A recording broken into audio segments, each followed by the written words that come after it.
शीर्षक है मौन व्रत। आमतौर से मौन व्रत में दो प्रकार होते हैं।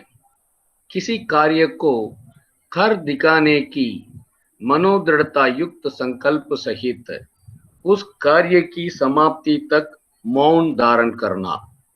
यह मन और शारीरिक बल को पथभ्रष्ट न होने देकर अपने मनपसंद कार्य को सफलतापूर्वक समाप्त करने हेतु सहायता प्रदान करेगा। दूसरा, आत्मा की शुद्धि हेतु विशेष रूप से समय निर्धारित कर परिवार, आर्थिक व्यवस्था, उद्योग धंधा इन सब से उन्मुक्त होकर मौन धारण द्वारा आत्मविश्लेषण कर लेना। उक्त दो प्रकार के मौन व्रत ही अनुकूल उद्देश्य सहित लाभान्वित होने हेतु समुचित योजनाबद्ध ढंग से चलाए जाने वाले होते हैं। कुंडलिनी योग में तुर्यातीत ध्यान करते समय इंद्रियों, बुद्धि, इच्छाओं सबको संयमित कर ज्ञान को स्थिर तत्व रूपी शिव मानकर अवाक रह जाते हैं। यह मौन व्रत नहीं हो सकता। यह बौद्धिक संचालन को सुव्यवस्थित करा लेने हेतु प्रतिदिन थोड़ा सा समय निर्धारित कर सीमित कालावधि में किया जाने वाला ध्यानाभ्यास होता है। ज्ञानियों का कथन यह है कि मेरे मौन रहने की अवस्था में ईश बोलने लगता है। हमारे मौन रहते समय यदि हम आंखें भी बंद कर बैठ जाते हैं तो तरह तरह के विचार उठकर प्रभावित करते रहते हैं। क्या आप इन विचारों को सृजित करते हैं? इन विचारों का सृजन हम नहीं करते हैं और ये विचार हमारे इच्छानुसार नियंत्रित भी नहीं होते। तब कौन हमारे विचारों को हमारे मनों से तरंगायित कर जगाते रहते हैं? और कोई नहीं, ईश ही है। कैसे? प्राण केंद्र में स्थित स्थायी तत्व रूपी ज्ञान ही जीवकांत शक्ति के माध्यम विस्तृत होकर मन के रूप में प्रचालित हो उठता है और शरीर के विभिन्न अंगों से अनुभव होने वाले सुख दुख सबका बोध कराता रहता है। मन के माध्यम अनुभव की जाने वाली समस्त भावनाएं तरंग के रूप में प्राण केंद्र में स्थित स्थायी तत्व से आकर्षित होती रहती हैं। ये प्राण कणों में अंकित हो जाती हैं। प्राण कणों के घुमाव के कारण प्राण में अंकित अभिलेखों के समस्त लक्षण प्राण के विस्तृत तरंग के माध्यम सदैव बाहर निकलते रहते हैं। पूज्य महर्षि जी। बहुत बहुत धन्यवाद कन्नन जी। अभी आगे बढ़ते हैं आज के भाषण के लिए। आज हमारे साथ हैं प्राध्यापक तारा मुरली जी। तारा मुरली जी पिछले कई सालों से दिल्ली विश्व समुदाय सेवा संघ के साथ जुड़े हुए हैं। तमिल में, अंग्रेजी में, हिंदी में, सभी तीनों भाषाओं में जब भी विजन क्लासेस हो या स्काई क्लासेस हो, हमारी उनका सहायता हमारे लिए हम हमेशा जरूरी था, पर्टिकुलरली लेडीज को दीक्षा देना और समझाना वगैरह में। बहुत बहुत धन्यवाद तारा जी। अभी सीधा आपसे भाषण के लिए हम सब तैयार हैं। जी समझे। வாழ்க வளமுடன்। मेरी आवाज सुनाई दे रही है सर? जी जी समझे। வாழ்க வையகம், வாழ்க வையகம், வாழ்க வளமுடன்। गुरु வாழ்க, गुरु नामम வாழ்க, गुरुवे तुणை। जिये समृद्ध। आज के मेरे विषय का शीर्षक है मेरा घर एक सुंदर घर। जी हाँ, हम सब चाहते हैं कि हमारा घर बहुत सुंदर हो, 2 या 3 मंजिलों का हमारा घर हो, बहुत सारे कमरे हों, बड़ा सा छत हो, उसमें झूला भी लगा हुआ हो, ओपन मॉड्यूलर किचन हो, 50 इंचेस का बड़ा टीवी हो, महंगा सोफा सेट हो और डाइनिंग टेबल सेट हो। घर में पूरा सुंदर सुंदर फोटो फ्रेम्स हो, मॉडर्न आर्ट और बहुत सारे डेकोरेटिव आइटम से पूरा घर सजा हुआ हो, पूरा पूरे घर में एशियन पेंट से जगमगा रहा हो। कोई भी हमारे घर में आए तो देखते ही कहे, वाह क्या घर बनाया है, इतना सुंदर सजाया है, आज तक ऐसा घर कभी नहीं देखा। शायद बहुत लोग यही चाहते हैं, मैं भी ऐसा ही एक घर चाहती हूँ जिसको देखते ही लोग कहे कितना सुंदर घर है। क्या घर सुंदर होने के लिए घर की बाहरी सुंदरता काफी है? घर के सदस्यों का भी सुंदर होना जरूरी है। यहाँ मैं परिवार में सबके मन की सुंदरता के बारे में बोल रही हूँ। मन की सुंदरता क्या है? परिवार में सबके मन में दयालुता हो, उदारता हो, निस्वार्थता हो, क्षमाशीलता हो, प्यार और करुणा हो। जहाँ किसी के मन में भी ईर्ष्या ना हो, किसी के प्रति भेदभाव ना हो, क्रोध की भावना ना हो, कोई किसी से नफरत ना करे। जिस घर में बेटा हो या बेटी, बेटी हो या बहू, बेटा हो या दामाद, माँ हो या सास, पिताजी हो या ससुर जी, ननंद हो या देवरानी या जेठानी, छोटे बच्चे हो या बड़े बुजुर्ग, सब रिश्तों से एक ही तरह का प्यार भरा व्यवहार किया जाए, किसी से भी कोई भेदभाव ना हो, वही परिवार तो हमेशा सुखी रहता है, खुश रहता है। जिस घर में इतना प्यारा परिवार हो, उसी घर को तो सुंदर घर कह सकते हैं।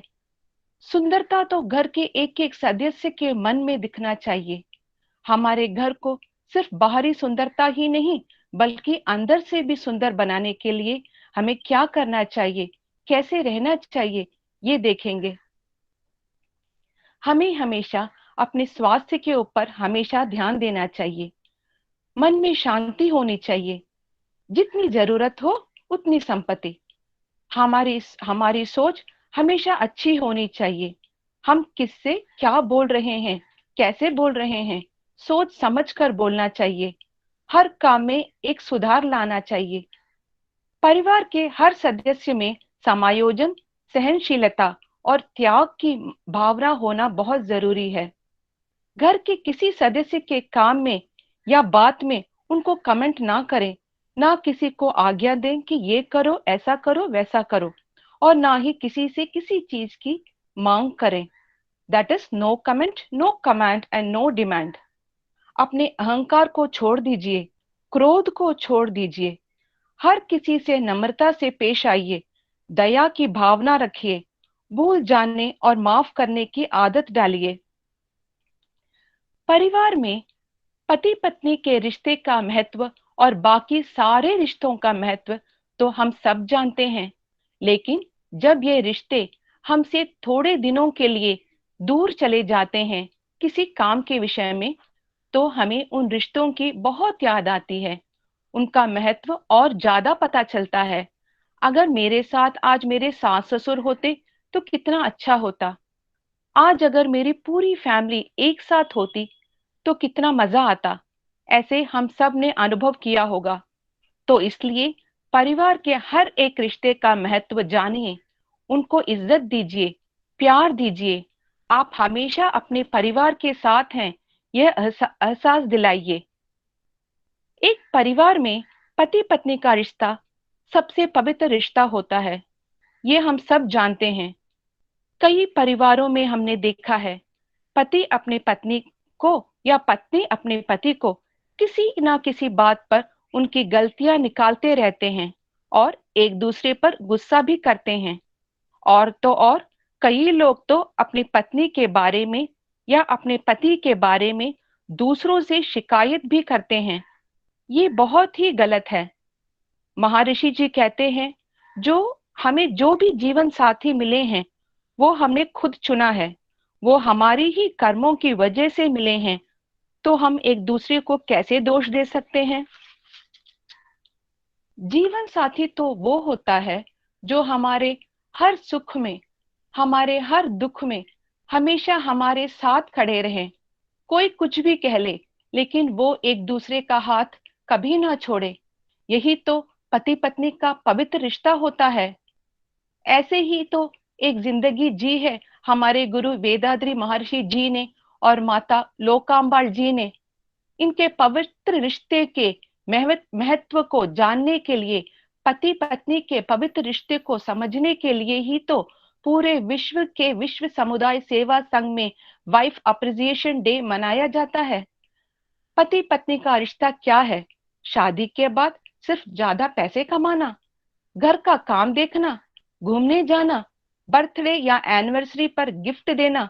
अगर ऐसी जिंदगी जिएंगे तो थोड़े ही दिनों में मन उब जाएगा, छोटी छोटी बातों में गुस्सा आने लगेगा, किसी वजह से ज्यादा पैसे नहीं मिले मन मुटाव हो सकता है, बर्थडे या एनिवर्सरी पर गिफ्ट ना मिले तो एक दूसरे के ऊपर गुस्सा आ सकता है। अगर घर की काम वाली 2 दिन की छुट्टी ले ले और किसी को सारा काम करना पड़े तो झगड़ा भी हो सकता है। हो सकता नहीं, होता है। और ये छोटी छोटी बातें ही आजकल तलाक तक जाती हैं। पति पत्नी को पहले एक दूसरे को समझना चाहिए, एक दूसरे की जरूरतों को अच्छी तरह समझना चाहिए, एक दूसरे की मदद के लिए हमेशा आगे रहना चाहिए। पति पत्नी का रिश्ता ही तो हर रिश्ते का जड़ होता है। अगर जड़ मजबूत हो तो ही तो उस पेड़ की शाखाएं मजबूत होंगी।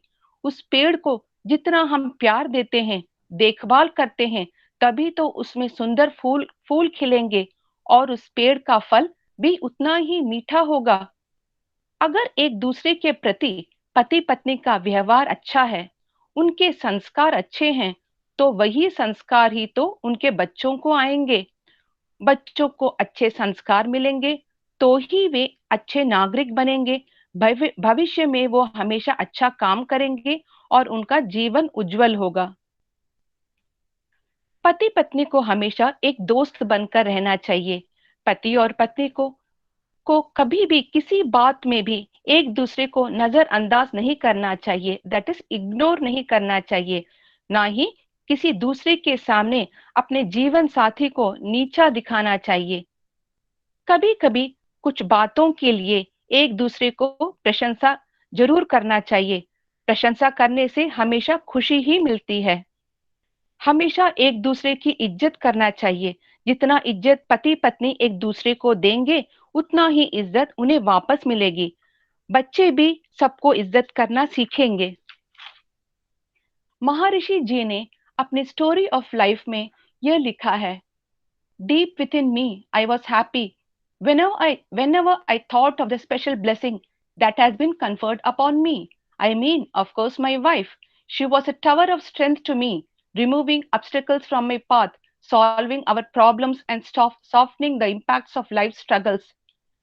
But I was sad that I was not in a position to give her all the comforts to which she was accustomed to in her home.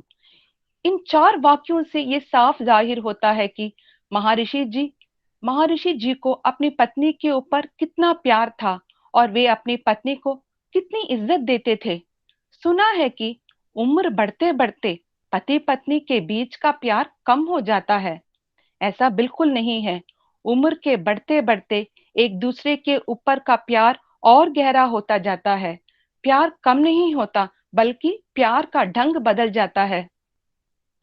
उम्र के बढ़ते बढ़ते वो प्यार एक दूसरे के परवाह करने में लग जाता है। पति के ऑफिस पहुंचते ही, क्या तुमने टाइम से नाश्ता लिया? खाना ठीक टाइम पे ले लिया ना? काम में मत लगी रहना, थोड़ा आराम कर लेना। ये सब प्यार नहीं तो और क्या है? परिवार में छोटी छोटी मुश्किलें तो आती रहेंगी। ये छोटी छोटी मुश्किलें बड़ी बड़ी मुश्किलें ना बन जाएं, इसके लिए थोड़ा समायोजन, थोड़ी सहनशीलता और थोड़ी सी त्याग की भावना जरूरी है। छोटी छोटी बातें बड़ी बड़ी बातें ना बन जाएं, इसके लिए थोड़ा सा धीरज और थोड़ी सी शांति की भी जरूरत है। आमदनी से ज्यादा कभी पैसा खर्चा नहीं करना चाहिए। घर की आमदनी कितनी है उसको ध्यान में रखते हुए खर्चा करना चाहिए। किसी और को देखकर अगर हमारे मन में भी कोई इच्छा जागे कि हमारे पास भी ये चीज होनी चाहिए, तो पहले अपने मन से पूछिए, क्या ये चीज अभी खरीदना जरूरी है? इसके बिना क्या हम खुश नहीं रह सकते? अगर आपका मन कहे कि ये चीज तो सिर्फ एक लग्जरी के लिए है, ये उतना अभी जरूरी भी नहीं है, इसके बिना भी हम खुशी खुशी जी सकते हैं, तो उस इच्छा को छोड़ दीजिए, क्योंकि वो तो एक बेकार का खर्चा है और उस खर्चे की वजह से मंथली बजट में प्रॉब्लम आ सकती है और उसकी वजह से परिवार में अनबन हो सकता है, मनमुटाव भी हो सकता है। घर में अगर हमसे बड़े लोग हैं तो उनका आदर करना, उनकी देखभाल करना हमारा फर्ज बनता है। हम अपने बुजुर्ग से बहुत कुछ सीख सकते हैं और अपने बच्चों को भी सिखा सकते हैं। हमारे बच्चे हमसे ही सब कुछ सीखते हैं। हम जैसा अपने बड़ों के साथ व्यवहार करते हैं, वैसे ही कल हमारे बच्चे अपने बड़ों के साथ करेंगे।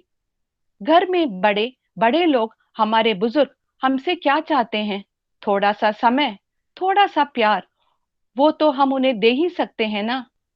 थोड़ा समय निकालकर उनसे बात करने से उन्हें बहुत खुशी मिलेगी, हमें भी खुशी मिलेगी। बड़ों की खुशी ही तो हमारे लिए आशीर्वाद है।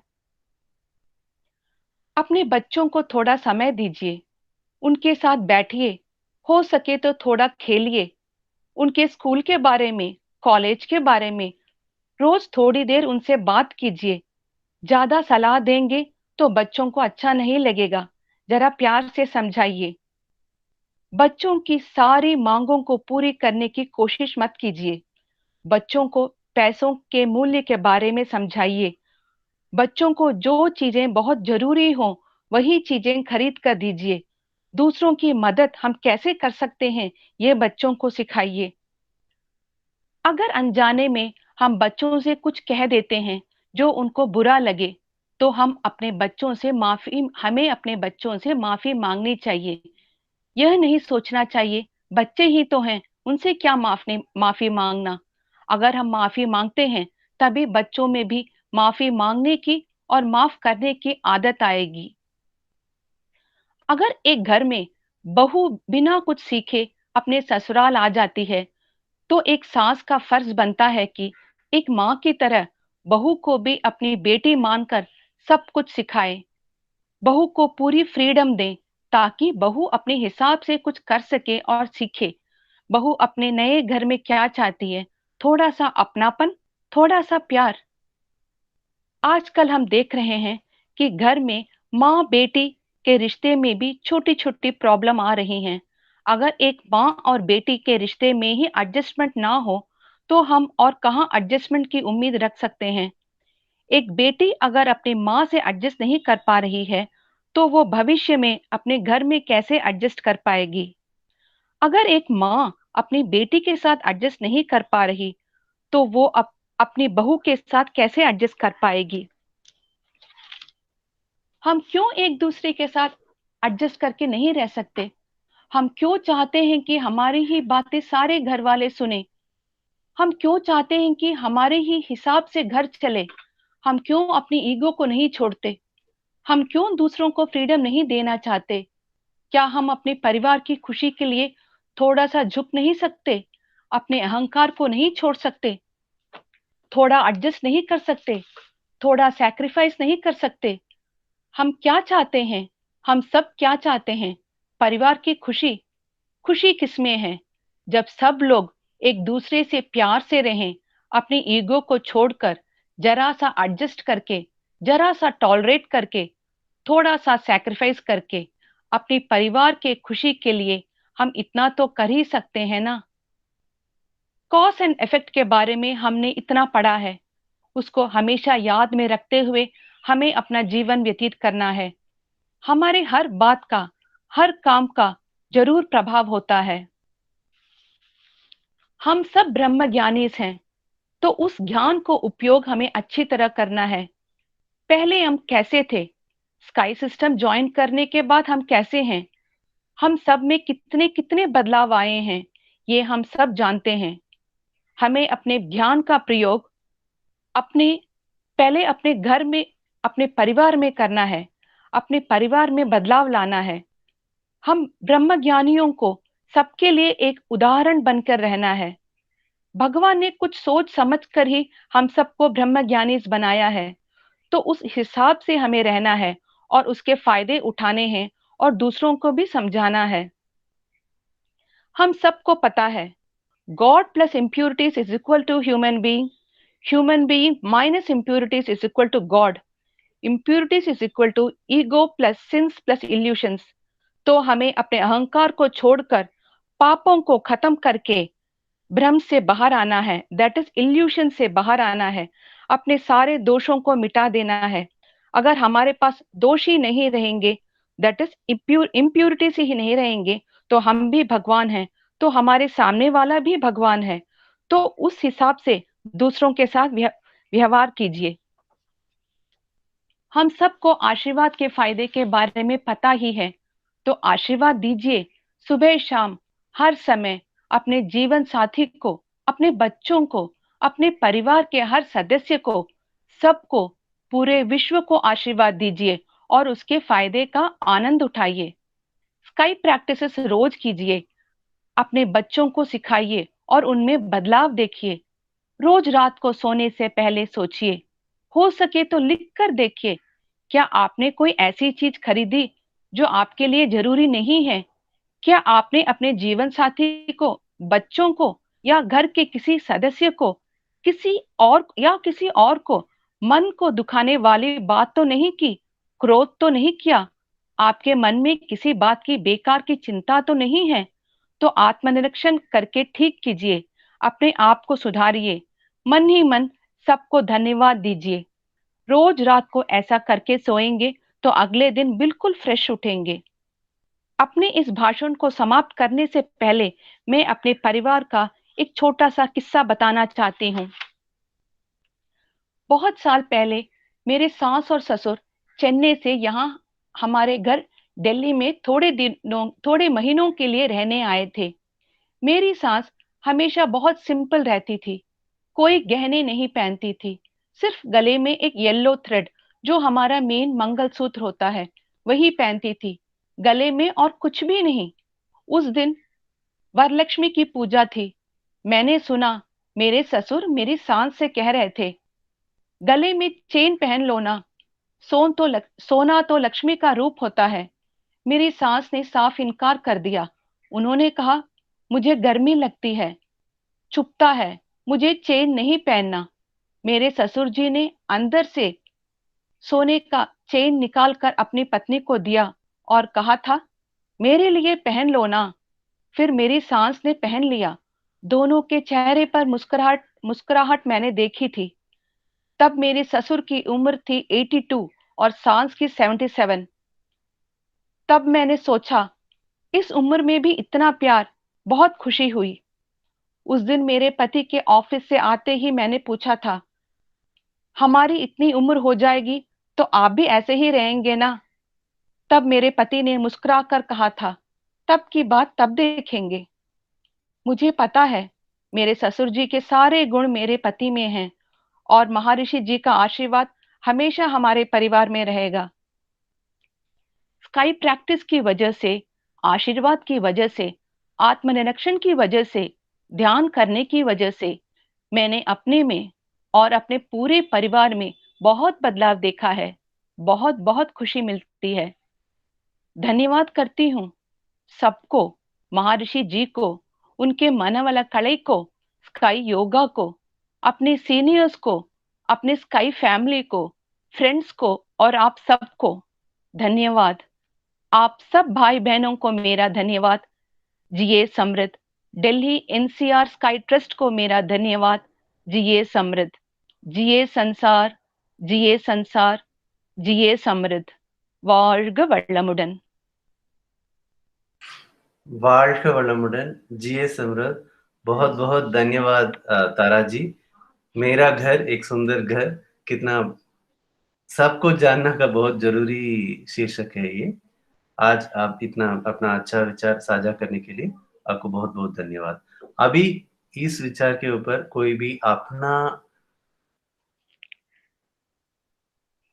पॉइंट्स बताना चाहते हैं या कुछ सवाल पूछना चाहते हैं, आप राइज हैंड बटन यूज कर सकते हैं या खुद अनम्यूट करके आप सवाल पूछ सकते हैं।